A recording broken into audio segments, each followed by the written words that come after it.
How's it going, everyone? It's your boy Ramton back with another episode of Pod Hop. To all my fans out there, I just want to apologize for not posting more. I've just been really busy lately. I have a lot of videos ready and some need to be edited, but I haven't had time to post them yet and just clean it all up. But don't worry, I'm back. We're gonna make new episodes, and we're gonna just have a good time with this. So today's episode is the discussion of gangster rap and how it became mainstream and what is gangster rap today in terms of the eyes of the mainstream media. So let's start it off. I'm gonna mostly focus on 21st century hip hop and music culture, but I think it really got popularized again um, during the tenure of Chief Keef. I want to say that would be 2012, 2013. Yeah. Chief Keef was a Chicago rapper. He at the time he was about 17, 18 years old, and he came out with his hit song Love Sosa.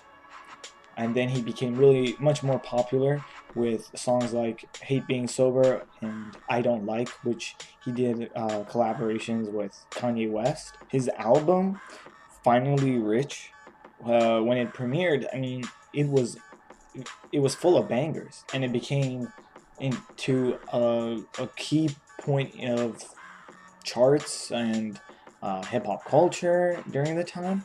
And I think he's really solidified his role as a really big influence for other gangster rappers to come up. See, in the past, gangster rappers, I'd say around in the 90s, it was much more to the point where it's like gangster rap was about true gang life. You rap it over with intense lyrics, some deep meaning, and over an intense lyrical flow. And then when that died off, it became revamped by Chief Keef to the point it's more so as a trap, or I don't want to say trap, but it's like trap slash very. It's hard to describe this, but it's more to the point, but where it's more just bangers. If you've seen my previous videos, you know what a bangers is. You know, a lot of bass boosting, a lot of repetitiveness, but at the same time, it's really trying to describe gang life. And for Chief Keef, he was trying to describe gang life in Chicago. So, now we have Chief Keef into the mainstream, and it sets up a pathway for other gangster rappers to come up.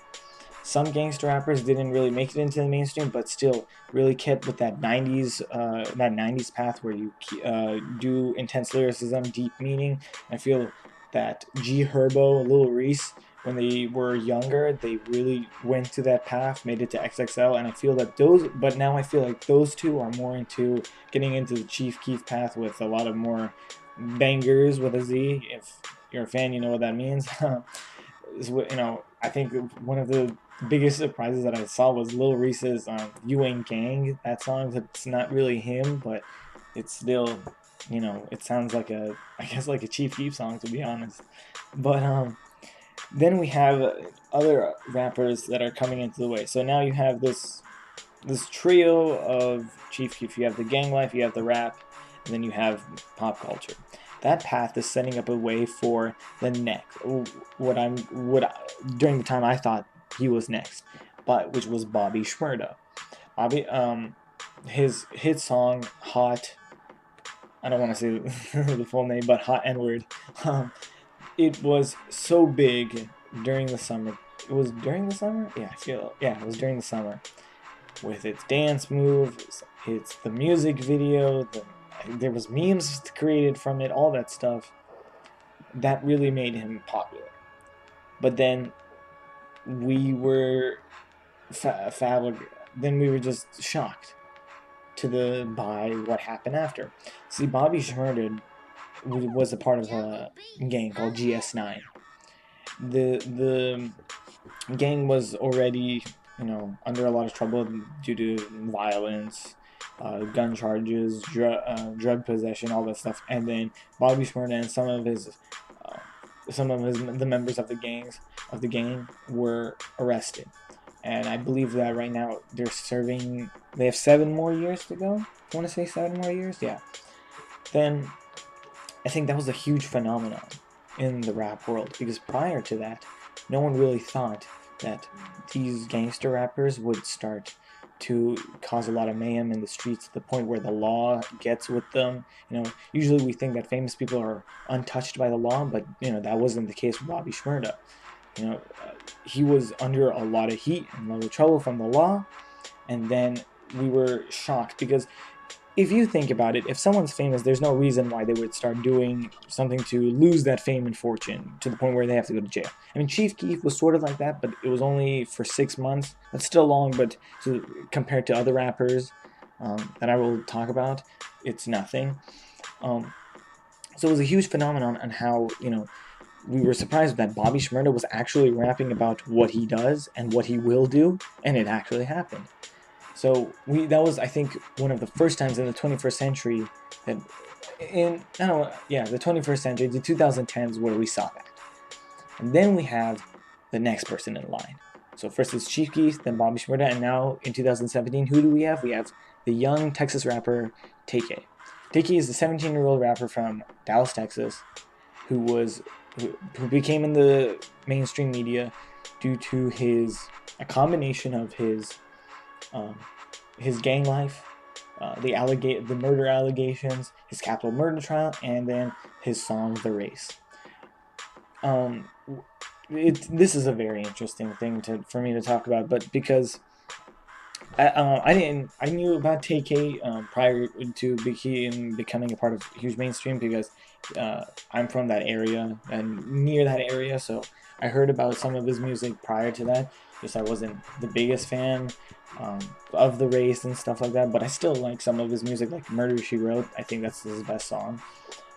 However, moving on to the point where he became again the phenomenon. See, a lot of us forgot about Bobby Schmurda and all that stuff, and to the point where about him getting locked up and him losing his fame and fortune and all that stuff.